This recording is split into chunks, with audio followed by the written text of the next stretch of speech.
প্রিয় নবম শ্রেণীর ছাত্রছাত্রীরা, তোমাদের আসন্ন দ্বিতীয় ইউনিট টেস্টের কথা মাথায় রেখে আজকের এই ভিডিওতে ভূগোলের সাজেশন নিয়ে এসেছি।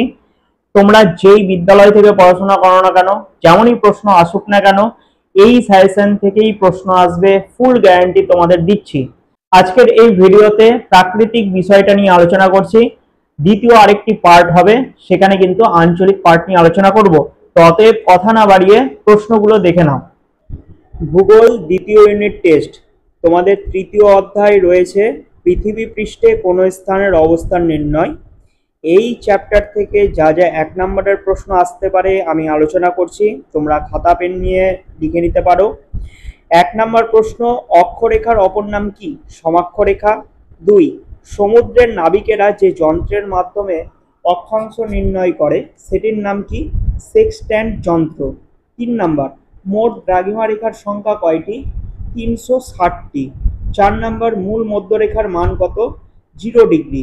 5 নম্বর, ভারতের প্রমাণ দ্রাঘিমা রেখার সংখ্যা কয়টি? 1টি। 6 নম্বর, গ্রিনউইচ ও ভারতের প্রমাণ সময়ের পার্থক্য কত? 5 ঘন্টা 30 মিনিট। 7, ভারতের প্রমাণ দ্রাঘিমা রেখার মান কত? 82 ডিগ্রি 32 মিনিট পূর্ব। 8 নম্বর প্রশ্ন, গ্রিনউইচের সময় নির্ণায়ক ঘড়ির নাম কি? ক্রোনোমিটার। 9 নম্বর, 1 ডিগ্রি দ্রাঘিমার পার্থক্য সময়ের পার্থক্য হয় কত মিনিট? 4 মিনিট। 10 নম্বর প্রশ্ন বলেছে যে পৃথিবীর কেন্দ্র থেকে সুমেরু বৃত্তের কৌণিক দূরত্ব কত? 66.1 ডিগ্রি। এবার এই চ্যাপ্টার থেকে তোমরা 2-3 নম্বরের প্রশ্ন যা যা পড়তে পারো সেগুলো বলে দিচ্ছি। 1 নম্বর প্রশ্ন, অক্ষরেখাগুলোকে সমাক্ষরেখা বলা হয় কেন? 2, টিকা লেখো মহাবৃত্ত। 3 নম্বর, নিরক্ষরেখাকে মহাবৃত্ত বলা হয় কেন? 4 নম্বর, নিরক্ষরেখাকে বিষুবরেখা বলা হয় কেন? 5 নম্বর, নিরক্ষীয় তল কাকে বলে? 6 নম্বর, সমষ্ণ রেখা কাকে বলে? 7 নম্বর, সেক্সট্যান্ট যন্ত্র কি? 8 নম্বর, দ্রাঘিমা রেখাকে দেশান্তর রেখা বলা হয় কেন? 9, আইসিটি কি? 10 নম্বর, জিপিএস কি? এর ব্যবহার লেখো। 11 নম্বর প্রশ্ন, নিরক্ষরেখার বৈশিষ্ট্যগুলো লেখো। 12, মূল মধ্যরেখার বৈশিষ্ট্যগুলো লেখো। 13 নম্বর, 180 ডিগ্রি দ্রাঘিমা রেখাকে আন্তর্জাতিক তারিখ রেখা ধরা হয় কেন? 14 নম্বর, অক্ষরেখা ও দ্রাঘিমা রেখার পার্থক্য লেখো। 15 নম্বর হচ্ছে স্থানীয় সময় ও প্রমাণ সময়ের পার্থক্য লেখো। এরপর এই চ্যাপ্টার থেকে 5 নম্বরে যা যা প্রশ্ন আসতে পারে। 1 নম্বর দেখো, বলেছে যে অক্ষাংশের ভিত্তিতে পৃথিবীর তাপমণ্ডলগুলোর বৈশিষ্ট্য উল্লেখ করো। আর 2 নম্বর হচ্ছে যে কোনো একটা এখান থেকে গাণিতিক প্রশ্নগুলো কিন্তু দিতে পারে, ভূগোলের যে অঙ্কগুলো হয় সেই অঙ্কগুলো দিতে পারে, তবে যারা অঙ্কে একটু দুর্বল চাপ নেওয়ার কোনো প্রয়োজন নেই, অথবা দিয়ে কিন্তু থাকবে। ঠিক আছে, যে প্রশ্নগুলো দিলাম ভালো মতন পড়বে। এবার আসছি চতুর্থ অধ্যায়ে, বলেছে ভূমিরূপ গঠনকারী প্রক্রিয়া ও পৃথিবীর বিভিন্ন ভূমিরূপ। এই চ্যাপ্টার থেকে 1 নম্বরের প্রশ্ন তোমরা পড়ে নিতে পারো। 1 নম্বর দেখো, বলেছে যে মহীখাত শব্দের অর্থ কি? অবনমিত অঞ্চল। 2, ভারতের হিমালয় পর্বত এক ধরনের কি জাতীয় পর্বত? ভঙ্গিল পর্বত। 3 নম্বর, ফুজিয়ামা শব্দের অর্থ কি? মৃত্যুহীন পাহাড়। 4 নম্বর, ক্যালডেরা শব্দের অর্থ কি? বিশাল কড়াই। 5 নম্বর, জর্ডন নদী উপত্যকা হলো একটি জাতীয় কি জাতীয় উপত্যকা? এটি একটি গ্রস্ত উপত্যকা। 6 নম্বর, আরাবল্লী একটি কি জাতীয় পর্বত? ক্ষয়জাত পর্বত। 7 নম্বর, পৃথিবীর দীর্ঘতম ভঙ্গিল পর্বতের নাম লেখো। আন্দিজ পর্বত। 8 নম্বর, সাতপুরা পর্বত কোন পর্বতের উদাহরণ? এটি একটি স্তূপ পর্বত। 9 নম্বর প্রশ্ন, পাঁচ কথাটি প্রথম ব্যবহার করেন কোন বিজ্ঞানী? উইলসন। 10 নম্বর, জীবাশ্ম দেখা যায় কোন পর্বতে? ভঙ্গিল পর্বতে। 11 নম্বর, পৃথিবীর সর্ববৃহৎ পাতটির নাম কি? প্রশান্ত মহাসাগরীয় পাত। 12 নম্বর, পৃথিবীর উচ্চতম সক্রিয় আগ্নেয়গিরির নাম কি? মৌনা লোয়া। 13 নম্বর, পৃথিবীর বৃহত্তম মালভূমির নাম কি? তিব্বত মালভূমি। 14 নম্বর, মালভূমির গড় উচ্চতা কত? প্রায় 300 মিটার। 15 নম্বর, একটি বিচ্ছিন্ন মালভূমির উদাহরণ দাও। কর্ণাটক মালভূমি। 16, ভারতের একটি লাভা গঠিত মালভূমির উদাহরণ দাও। ডেকান ট্র্যাপ। এই প্রশ্নগুলো কিন্তু এই চ্যাপ্টারের প্রশ্নগুলো একটু বেশি পড়তে হবে তোমাদের। 17 নম্বর বলেছে যে সমপ্রায় মালভূমির উদাহরণ দাও। মালনাথ। 18 নম্বর, ভারতের ছোটনাগপুর মালভূমি কি ধরনের মালভূমি? ব্যবচ্ছিন্ন মালভূমি। 19 নম্বর, পৃথিবীর ছাদ কোন মালভূমিকে বলা হয়? পামির মালভূমিকে। 20 নম্বর, ভারতের গঙ্গা ও যমুনা নদীর মাঝের উচ্চভূমিকে কি বলে? দোয়াব অঞ্চল। 21 নম্বর, পৃথিবীর বৃহত্তম সমভূমির নাম কি? ইউরেশীয় সমভূমি। 22 নম্বর, বদ্বীপ সমভূমি দেখতে কিসের মতন হয়? ডেল্টা আকৃতির মতন। 23 নম্বর, মিসিসিপি নদীর বদ্বীপ দেখতে কেমন হয়? পাখির পায়ের মতন। 24 নম্বর প্রশ্ন, আয়তনের দিক থেকে পৃথিবীর মধ্যে সবচেয়ে বড় বদ্বীপের নাম কি? গঙ্গা ও ব্রহ্মপুত্র বদ্বীপ। 25 নম্বর, চীনের বৃক্ষ কোন নদীকে বলা হয়? হোয়াংহো নদীকে। 26 নম্বর, দক্ষিণ ভারতের গঙ্গা বলা হয় কোন নদীকে? গোদাবরী নদীকে। 27 নম্বর প্রশ্ন, পৃথিবীর সবচেয়ে বড় মরু সমভূমির নাম কি? সাহারা। 28 নম্বর প্রশ্ন, টাইগ্রিস ও ইউফ্রেটিস নদীর বিধৌত সমভূমি মোহনা সৃষ্টি করেছে কোন উপসাগরে?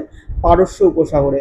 29 নম্বর প্রশ্ন, প্লায়া হ্রদকে কেন্দ্র করে কোন ধরনের সমভূমি গড়ে উঠেছে? বাজাদা সমভূমি। লোয়ের সমভূমি কোথায় দেখা যায়? হোয়াংহো নদী অববাহিকায়। 31 নম্বর, নদী মোহনার কাছে যে সমভূমি সৃষ্টি হয়েছে তাকে কি বলে? বদ্বীপ সমভূমি।